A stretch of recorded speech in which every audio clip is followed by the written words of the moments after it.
The Breakup. I got nothing.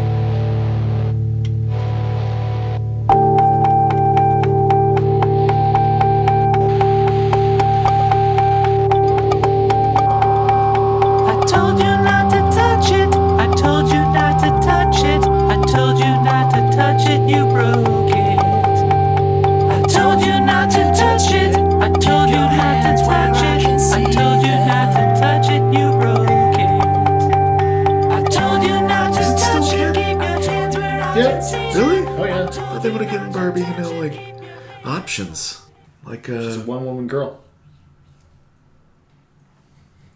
Did I said one woman? Yeah! One man. Well, I'll let that stand. Yeah, you're committed. I'll let that stand. Ken is clearly gay. I don't know if that makes him gay. No, I meant all the other stuff and the fact that he and Barbie, in your eyes, clearly aren't in a relationship. Yeah. What? We're discussing a really stupid in-joke now.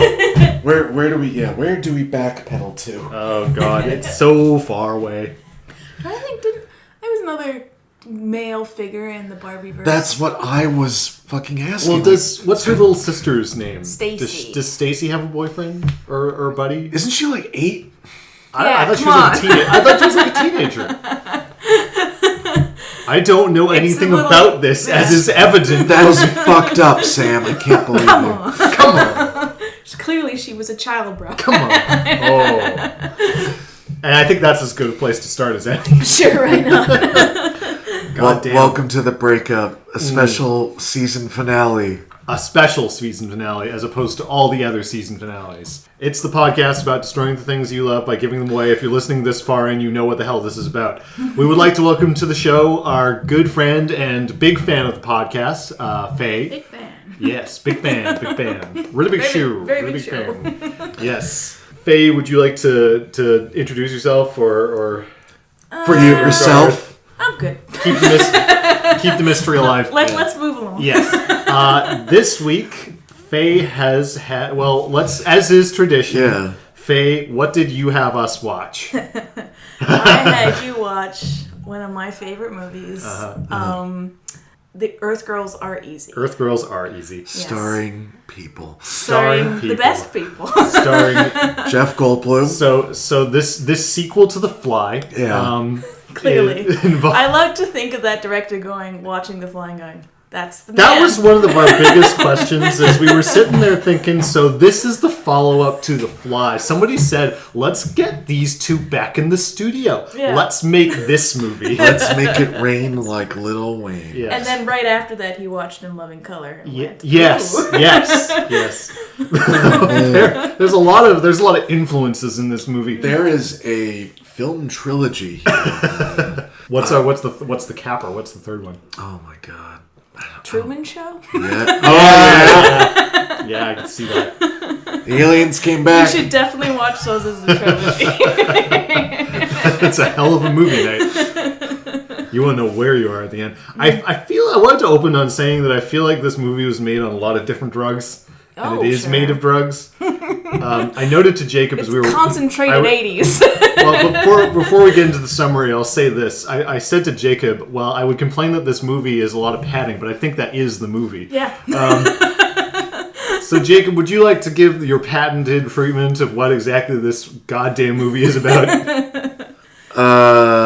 Okay. I figured you'd have this one since we're a team this time, Sam. Well, maybe I'll jump in. We'll tag team this shit. So this movie is about Jeff Goldblum's recovery from The Fly. Jeff Goldblum has sort of changed his body sort of halfway back to being a human. Yeah, he's still kind of he's kind of the hairy fly mode. With Drew Carey and some other guy who I feel I should actually know, but I don't actually know the name of. Damon and Wayans, as the credits tell us. What a heck of a name. Yeah. So Damon, Jeff, and Damon are cruising around in their Ford. In their Oscar Mayer Wienermobile. Yeah, in their Oscar Mayer Wienermobile. And they crash land in someone's pool. And it turns out it's an easy girl. Yes. Yeah, but not just someone's pool. Star of Cutthroat Island, Gina Yes, Davis. yes. Pre-Cutthroat Island Gina Davis.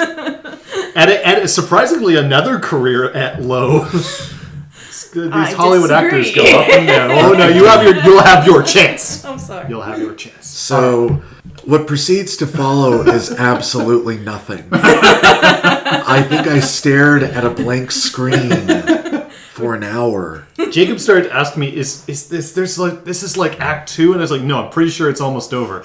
And then he didn't believe me. And I was right that one time. You kind of were, because we're like, when it was so. God, we should probably explain what this actually is. So This is a movie where Jim Carrey, Jeff Goldblum, and Damon Wayans are aliens. They come to Earth to have sex with Gina Davis. That's all. Specifically Gina Davis. Because they see her in a bikini on her by her pool after she's broken. She's so attractive it causes them to cross their in their wiener vision. Yeah. They saw. that's kind of true. And this is after she's broken up with her really shitty doctor boyfriend who's cheating on her. Who looks Dr. Love. looks like the dentist from Me, Mother from Outer Space. Oh yeah, like Steve Martin. Yeah, he looks like young Steve Martin. He looks like Steve Martin. He does kind of, but not in any charming way. No. I do have to say that I question the premise of this movie, because who the hell would dump Gina Davis? Like, fuck off. I know. What the hell? It's so perfect. Come on, movie. It was an inverse. Come on. It was an inverse of Tommy Knockers, where a vaguely attractive man spurns his wife for someone younger and different. Well, but it makes more sense. You're correct in that there are aliens and a homely guy in this movie, so I guess those are the same thing. Sure. It's very similar to Tommy Knockers. So yeah, I don't know who this movie is for. Because we were watching it, and it's like, it is an extravaganza of color and drugs and lights. And I'm but like, also well, this women is obvious, in like obvious, bikinis. So much cleavage. And I said to Jacob, like, so this is for gay men, but who are really into tits. Yeah, Or that exists. is it for lesbians who are really into the male gaze? I still don't fully know what that answer is. I thought we had decided that it was a movie for gay men. Yeah. To be catty at. Yeah. I can't believe she's wearing that. This is what the 80s. This is what the 80s thought gay men wanted. Kill me. I liked I think in an earlier episode you described something as Homer Simpson's makeup shotgun. I think that definitely applies to this. That's accurate. We didn't. Oh no! Well, before we get we asked the big question. So, Faye, why do you like this piece of shit? God, I love this movie so much. T to B.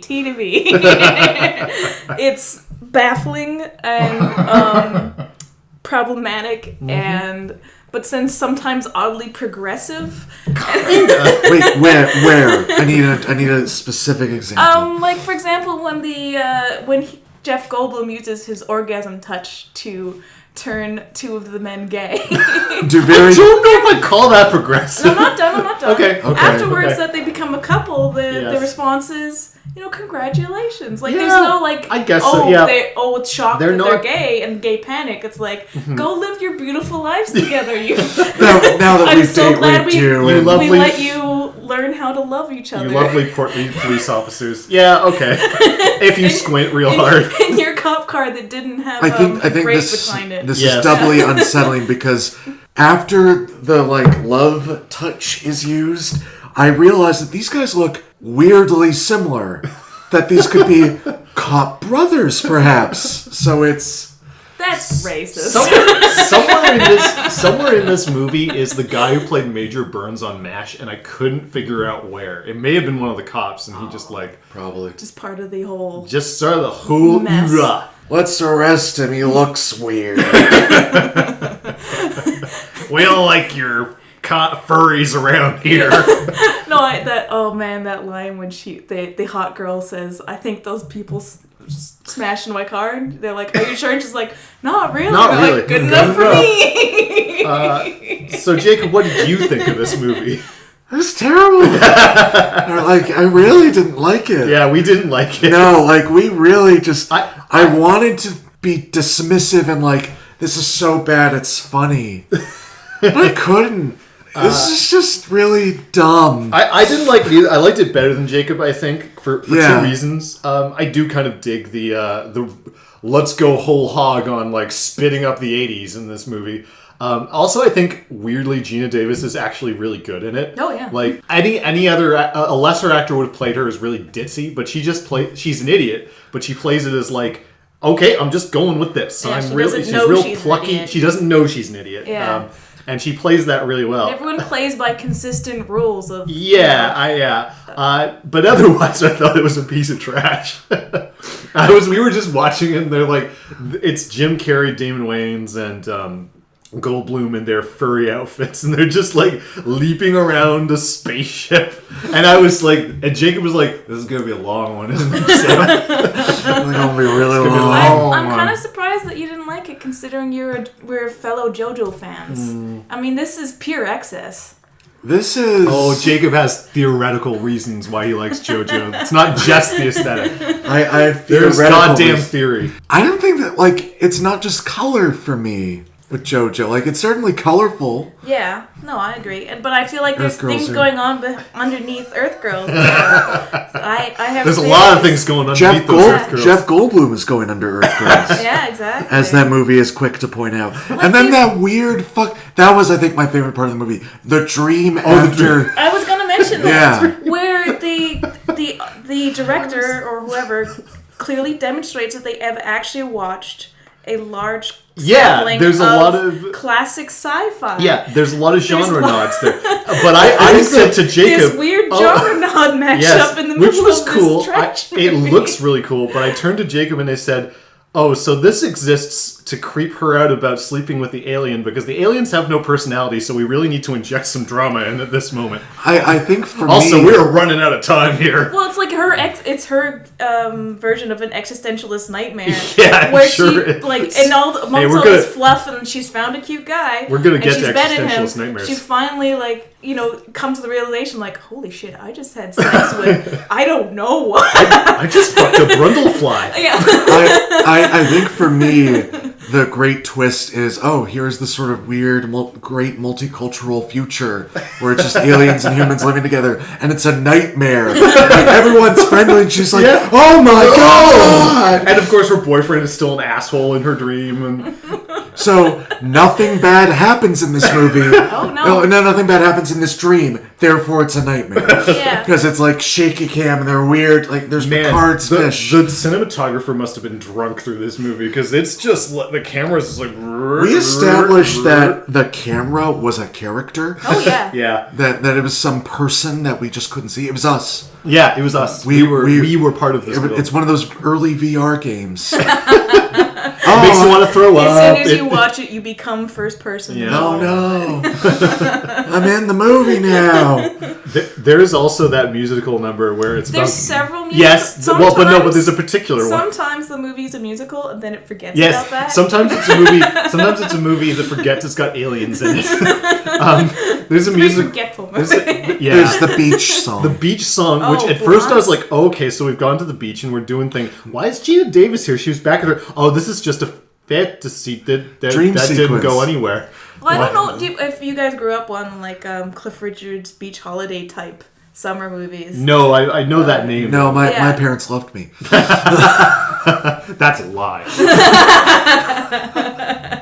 Incorrect. We'll not make Yeah, my this a parents house. are okay with me thinking very much. Thank you. Yes, that's right.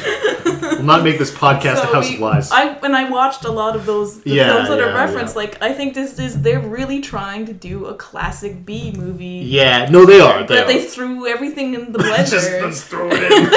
They threw the baby and the kitchen sink. Yeah. Vomit was definitely in Yeah, the and I in think the you processor. can't fault it for being interesting. No, I will agree with that. I dig what it's trying to do, and it ain't for me. Jacob was more disturbed by it, I think. I wasn't disturbed. I was just like, You were lying on the couch saying, I don't think we're defeated. This one's defeated me, Sam. We can't. Just turn it off. Such Just a turn baby. it off. She says when Yeah, We'll get there. see, here's the thing. Our suggestion was something we genuinely love. Oh, no, I don't doubt that Faye likes this movie. I love this movie. Faye loves this movie. I make everyone watch it. I think I told you before we started that so when I watched this for the first time with my boyfriend at his old place he lived at, there was about 8 different people there for a party, and everyone like came in and said, "What are you watching?" And they would sit down, and this happened like one after another. Everyone just sat going, "What the fuck are you watching?" Sat down and watched the whole thing.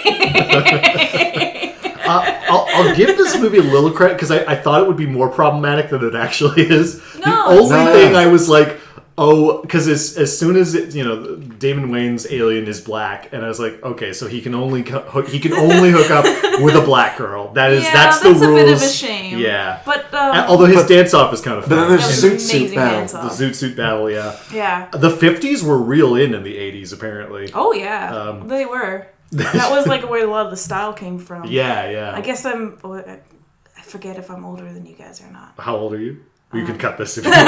That's fine. I was 86. I'm 31. Yeah. So 86, yeah. But yeah, around that time, that was like the fashion was throwing back to the 50s for some reason. Yeah. And anyways. Yeah, but also surfer stuff. I'm the baby. I think that's a huge part of it is I don't have any 80s nostalgia. He is not a child of this the 80s. was just weird and disturbing for me. Me, it's almost like I don't have a nostalgia for it. Mm-hmm. This kind of like, I don't know if you guys are fans of Red Dwarf, but have you seen the episode where Crichton makes him a rye to remind him how terrible Rimmer is? Oh, kind of, yeah. This is kind of that. This is that. Yeah. In terms of the 80ness of it, like yes, it makes when people are like nostalgic for this era, I'm like, this is what it was like. It's weird. No, I'm kind of that way about 80s nostalgia stuff because I do love the aesthetic a lot of the time, even at its campiest. Yeah. But I also am like, but Ronald Reagan and there was bad times. AIDS. Yeah, they was bad times. Yeah. But again, like that's half the reason I liked. Even though Hotline Miami, for example, frustrated the fuck out of me, I was just like, this is so cool to look at. Yeah, no, that's just a gorgeous aesthetic. Yeah. I love the sound. I love 80s music, but this movie, every time they played a pop song that was like a real song, and then they played one of the musical songs, I was like, yes. So this is why this shouldn't have been a musical. This is the reason. Baffling songs. Yes. Yeah, I think as far as like it's strangely not problematic for its time. Yeah, there's only one character I can really point to who is a definite victim in this movie, and I feel bad for her. Is the nurse? Yeah. Well, and nothing comes of that. They mug her, and it's like forget about that. Strip her. Yeah, no, that's what they in front of one of her patients. Yeah. And she literally is like, "Patient, help me!" Yeah, and he's no. I want to see you naked. Which is terrifying. It's terrible. Yeah. That is the closest to like terrible 80s hijinks in this movie. That's which is kind of cool. Like, no, it gets a pass for that. You go back and watch so many other 80s movies where like people are like, oh, this is classic. You have to watch like Revenge of the Nerds. You're like, there's a lot of rape in this movie. Man. I've never been able to get to Revenge of the Nerds. Yeah. That is just Rape of the Nerds. Yeah. The Rape of the Nerds. Yeah. that is a monster movie. And I guess like on a personal level, to get a little serious, for this movie kind of represents to me as a child, I was such a tomboy. And, like growing up, it took me a long time to like wear dresses and put on makeup, which I don't really do now. But like being interested and having fun and joy in this. I think it's a pretty female-centric movie. It's a pretty female-centric movie. Although, every time they put Gina Davis in lingerie, I'm like, what was this for? Oh, no, that was just confusing. Yeah, well, yes. For some of us, yes. I love the dissonance of her being the most attractive character in the movie. Yeah. And Jeff Goldblum being the ultimate as what's his name? Refers to him as, he calls him the ultimate. Yes. He is revealed. Perfect. He's so perfect. I love that kind of dissonance. It's almost like it's Lynchian, like the. It kind of is, isn't it? This is that, like. I love this is the way you should feel, and you're going. There's a great line. There's one excellent actual really great laugh line in this Yeah. is when the aliens are leaving and she goes to Jim Carrey. What's his character's name? It's Z-Buck. Z-Buck. And she looks at him and goes, Z-Buck, I'll miss you least of all. I know. And that's So she says it so perfectly and it's so funny. And he just nods. He's like, yeah, that makes sense. Yeah. that's great. You don't like me. Yeah, just a lovable riff on Wizard of Oz, which because that's the exact line she says to the Scarecrow. Yeah, When yeah, he says, I'll miss you most of all. Yeah. To reverse it to least of all Yeah. really tickles me because I didn't actually care that much Yeah. for the original Wizard of Oz. Yes. It's hard to rewatch. Just FYI. Oh, you know what? And you're allowed, like, don't listen to us. Like, love Yeah. your trash. You know. will. Like, so I have no joy in my heart. yes, That's what I that don't has like. been stated. Yeah. So what's our, if we're going to rip off, as we often do, Roger Ebert and Gene Siskel, what's our thumb rating on this one? I'm giving this. I think it's like 1.5 stars out of 4. Fuck you. Wow, that's rough. Well, no, I mean just not thumbs. Yeah. I'm breaking out. I'm breaking free. Well, I learned that those are copyright, so we probably shouldn't do the thumb thing. Yeah, can you? There's has to be a. We probably should relevant co- Well, I was scale. also giving measurements that I don't think they ever use in there. That's true. No, Fractions they of don't give, they don't thumbs? give fractions of thumb. Yeah. So on that note, Faye asked us what we made you do. That's how this works. You didn't give me your thumbs though. Relative I scale. my partner speaks for me in this regard. Really? Yeah. I think it's, I thought you would give it an even 2 or something. yeah, I give it a 2. Sure, Hey, why not? I'll I can take be it. persuaded. It averages out. It averages out. Add those together and it Yes. passes.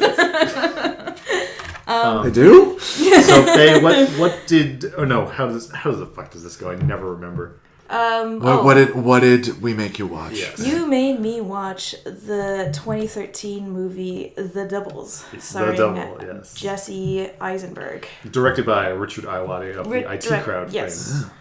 A man I love. And Yeah. Ah. So a movie starring someone I hate. So Very confusing for me. I feel you're open to give us a summary of this movie, which we have never I watched would say before. just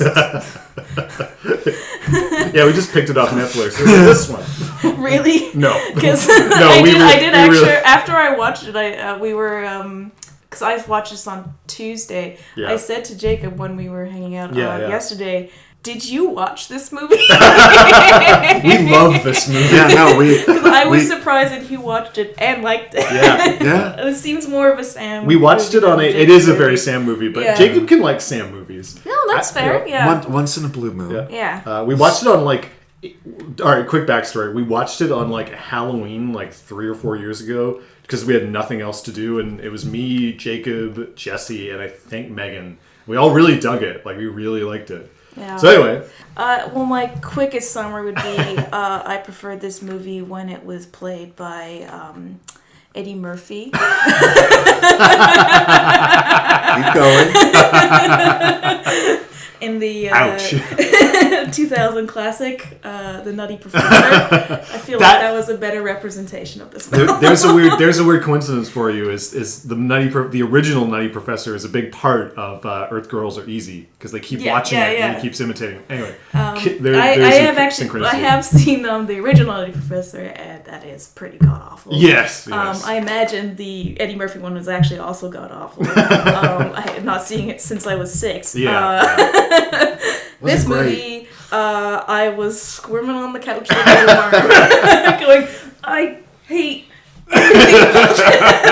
It's so rare that Jacob and I get to collectively inflict pain on people. It's usually each other, so this is really refreshing. And I kept checking the time. I'm going like, is it stopped? Did I pause it by accident?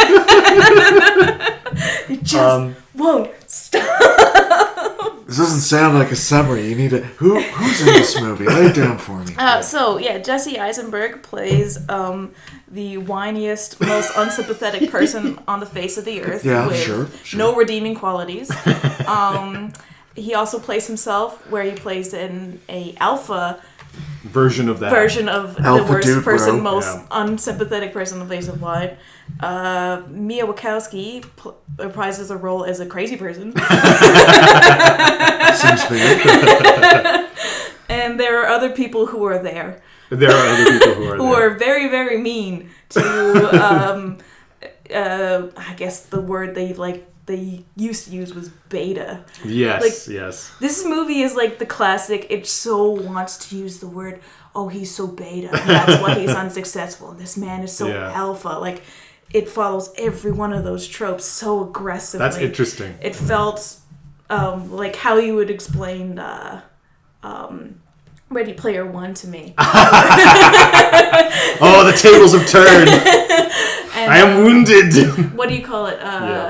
Dirty Jobs, like Christopher Moore. Just this constant repetition of those themes. I'm like, I get it. He's the worst. I don't. Why would I care that these terrible things are happening to these terrible people?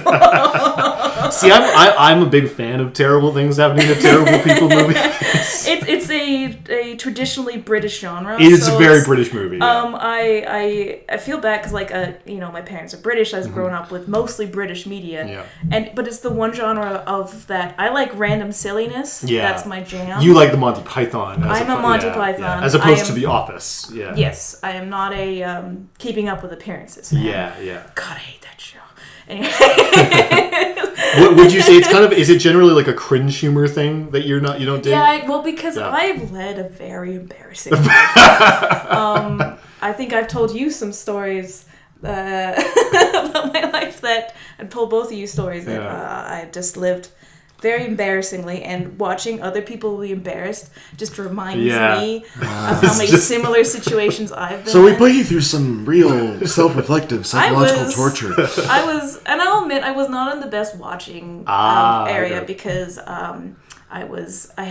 we have our air conditioner on our house now, which is blowing, and so I had to jimmy rig headphones and such to hear the movie. So you're just like balancing the computer and the air conditioner.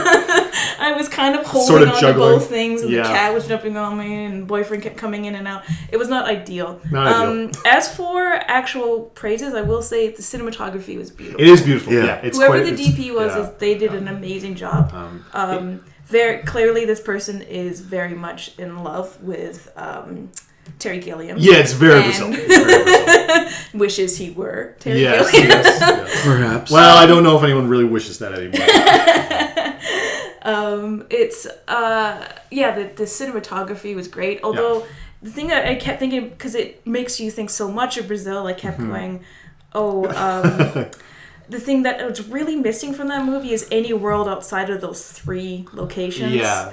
Whereas Brazil makes it clear that the whole universe is stuck in Czechoslovakia circa 1950. Whereas we have no real context for why this guy is using like machine code to make data analysis. It's for our uninformed viewer, this movie is based on a Dostoevsky story also called The Double, and it's pretty not like super faithful, but it's very similar. Yeah. Surely though, you enjoyed Jesse Eisenberg killing himself at the end. Well, I think it came a little too late. Yeah, I really enjoyed the scene where Mia Wachowski yells at him because somebody else was stalking her. Yeah. And basically describing all of his behavior that he was doing to her. Yeah. But then that was like, all that goodwill was completely lost when she later finds him doing that same behavior that she caused to tell someone to go kill themselves for. Twice, if you include her saying it to him. Then that's apparently the thing that makes her love now, is that she's going through her trash and following her everywhere. Oh, I love you so much. Thank you for stalking me. Jacob and I seem to have kind of, maybe he has, but we seem to have like an unofficial rule, despite all the official rules we have in the show, where we don't really watch or participate in the thing that we assign to each other. No. Like, it's almost, we just don't really remember these things very well. So, which makes it funnier when we try to defend it, because we don't remember them. Yeah.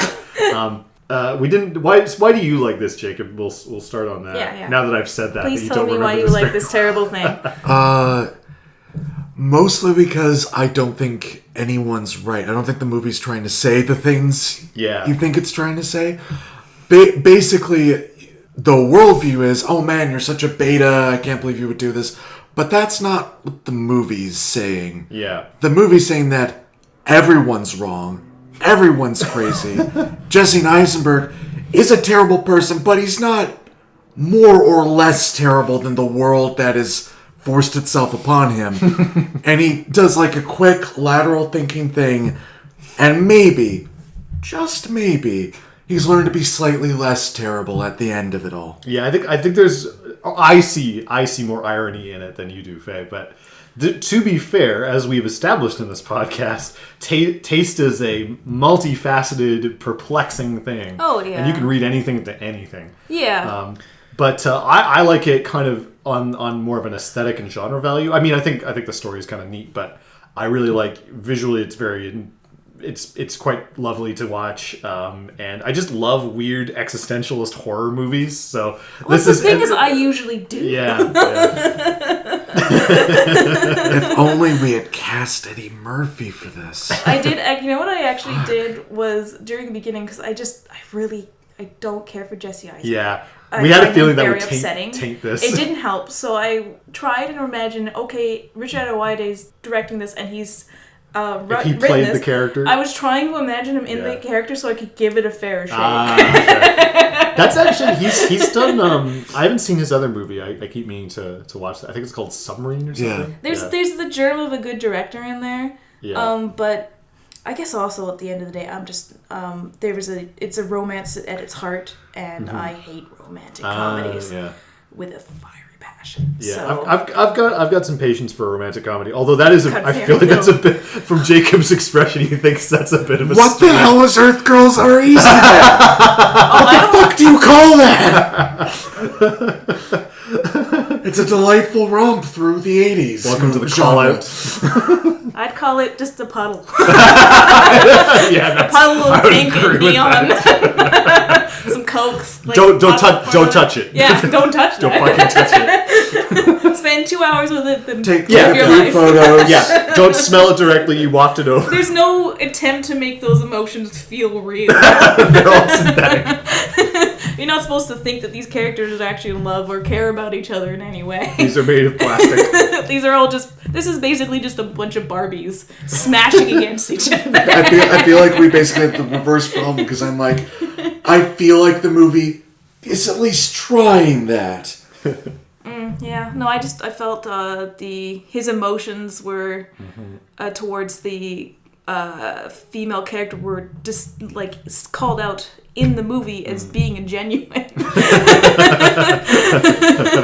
and based on his fantasizing of this character rather than any actual interaction with her until it wasn't. And then they were in an ambulance together, and it was all fine because he picked up her garbage and bought her. It's funny because I don't know if that ambulance scene is real. I don't know if that. I think he might be dead. He could have been a Brazil because his mythical boss suddenly appears. Yeah, you know? the Colonel. I love the Colonel. Okay, here's a question: does the movie get better for you if the ending is Jesse Eisenberg is dead? And how dead? Dead of what? Well, the thing he did to kill himself. Yeah, no, that's boring. Quick tangent. I recently watched Bats v Soups for the first time. And man, I've never seen a worse movie in my life. Like really, really astonishingly bad. No, this isn't the worst movie I've ever seen. No. But my point, to this point, is Jesse Eisenberg is in it, and I actually have a lot of time for him. But man, he's bad in that. Yeah, he's so bad. And to be fair, what is he going to do with that material? No, I think the real question we need to ask here, since we've diverged from the topic of the podcast, is what is Jesse Eisenberg good in for you, Sam? What's the redeeming thing about this human being, other than the double? Clearly. Doubles, The Social Network's pretty good. There's a couple of other things. But is he good in The Social Network? Yeah, because he plays a villain. But he's a sociopathic villain. Yeah. All right. I also have a lot of time for Aaron Sorkin, so there you go. Speaking of villains, I haven't seen the Social Network, which everyone has told me to watch. Although I tend to dislike. Yeah, I don't really like biopics. Yeah. So and I don't really like Jesse Eisenberg. So. Yeah, it's better than most biopics, but if you don't like Jesse Eisenberg, this isn't going to fucking it's a match made in meh. So, I think on that note, what would you give this if you had to choose some sort of rating system for this, Faye? 3 onions out of a tulip. one sad trombone. Better next time. So, you know what? I would recommend instead is alternate recommendation. My alternate recommendation is if you want to check out Doubles, just watch Brazil. I was just going to say, when you were talking about Brazil, I was like, would you just have made you rather watch Brazil? I would have loved to watch. Jacob hasn't seen Brazil actually, so that's probably going to be one of these. It's a lot of Silent Hill characters are based on characters from. Well, I've seen enough bits of Brazil to be like, this was an important movie. Yeah, it's funny. It shows a greater world. The technology it's not clear that they're just in a bad office. Actually, I think that is something else. Sorry to go back to the movie. Go back. I've been having a problem lately with the representations of offices in media. That's very specific. We need better representation of offices in media. I think somebody pointed out to me how many movies there is the plot of the movie. Usually a vehicle role is the character needs to get the big account. Yeah. Which is so not what you would do in an office job. I'm not going to pretend they're not soul-sucking, but because a lot of these movies are written by filmmakers. Not by people who've worked in an office, Yeah, clearly. they're people who see, like, for example, in the Jesse Eisenberg, his thing is this big report that he's going to show that's going to change everything. Yeah. It doesn't mean anything. I think that's the joke, though, in this particular movie. Yeah, whereas in the end, it's just a thing in almost all these movies. Like, I want to see a different use of The Office. Yeah, where it's not the big project that is the focus of I want to do the big project, but here's my identical twin sister who looks just like me, but is super sassy. And I would actually like to see this movie with a female protagonist. I think that would be interesting. Yeah. I feel like the other role of offices is a pool place in like a romantic comedy where the heroine can meet all of her friends in a way that isn't like a bar or something. It's like, I do like a cool job and it's at the office. And it's not like being an editor or like a professional chef or a caterer, which is the only professions women seem to have in films. Or ad executive. Yes. It's just I'm getting pretty sick of that trope. So, as is tradition, we find a common theme betwixt our two pieces of media. And Kooky. I was gonna pitch kitschy. Kitschy? Yeah. Kitschy. Yeah. Or kitsch. Yeah, kitsch. Let's go with kitsch. That was easy. That's the easiest K has ever been. So, Faye, would you like to inaugurate us for our third season with a letter? It cannot be Z or X. Z or X. And we've already done D and K. D and K. And we've sort of done H and J, but times are changing. We've done HJs. HJs. I've been thinking about this for a while since you asked me to do this. No pressure. We can wait. And is it too narcissistic for me to ask you to do F? Not at all. Okay. F it is. D's and F. We get to say. I don't get to hear F enough as a. We get to do F. Letter. Say fucking for everyone. Everything from now on is fucking. One of them will have to be fuck. We did do D word in the first season. I feel like the first one we're gonna do is fuck. Just blow our load early. In every sense of the word. So you're going to both cross-recommend pornos now? Yeah, pretty much.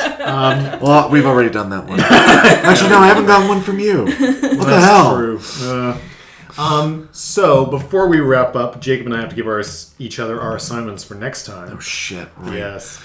I've thought of mine. I had a really, really good one for you that I was actually confident you would really like, and then I forgot, so I'm just going to make you watch Primer. Primer.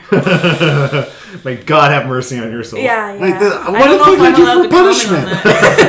What? It's not a punishment. You might like it. It's technically good. It's technically good. That is accurate. That is very, very accurate. We have phone rules. Are you going to fucking break them now? I like it. I think you'll like it. This is a movie that is the hardest of hard sciences. Yeah. What you gonna make me do? Okay, Sam, I'm going to make you do the opposite, I think, of that. We're a very soft and whimsical game that may make you want to kill yourself because the controls haven't exactly aged well. Okay. Sam, you are going to play Jet Set Radio. Oh, fuck me. You can I'm get the going to updated be one. so bad at it. Yeah. How am I to play it? I think there's an HD remix. Oh, there we go. Well, it's on the computer. Oh, okay. And just don't play with the keyboard. Play with like a normal controller. I may be able to do that. All right. Well, before we wrap up, we'd like to thank Faye for being wrapping up ending season K for us. We really appreciate God. it. We thank you for her for making us watch Earth Girls Are Easy. You're welcome. Our theme song is "You Broke It" by Irritating Rainbow. You can find their website in the description. Faye, would you like to give us your final thoughts before we wrap? Lay it on us. No. That's the only canonical answer. That's the right one. You don't know me.